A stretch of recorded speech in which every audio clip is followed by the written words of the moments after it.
ফের কলকাতায় অগ্নিকাণ্ড। বন্ডেল গেটে একটি ওষুধের কারখানায় আগুন লেগে যায়। দেশ মেডিকেলের ওষুধের কারখানায় আগুন লাগে। আপনারা দেখতে পাচ্ছেন সেই মুহূর্তের ছবি রেখেছি আপনাদের সামনে। কালো ধোঁয়ায় ঢেকে গেছে চারপাশ। এই আপনাদের জানাই যে এখন ঘটনাস্থলে দমকলের 7টি ইঞ্জিন।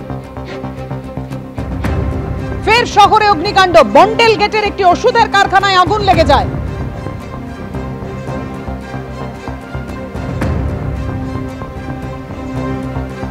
দেশ মেডিকেলের ওষুধের কারখানায় আগুন লাগে। ঘটনাস্থলে দমকলের 7টি ইঞ্জিন। অর্থাৎ বুঝতেই পারছেন আগুনের ভয়াবহতা। আগুন নিয়ন্ত্রণে আনার চেষ্টা চালাচ্ছেন দমকল কর্মীরা, যার ফলে আরো 3টি ইঞ্জিন, প্রথমে 4টি ইঞ্জিন ছিল, আরো 3টি ইঞ্জিন এসে পৌঁছেছে ঘটনাস্থলে। কালো ধোঁয়ায় ঢেকে গেছে এলাকার চারপাশ। ভয়াবহ অগ্নিকাণ্ড বন্ডেল গেটে। দেশ মেডিকেলের ওষুধের কারখানায় আগুন লেগে যায়।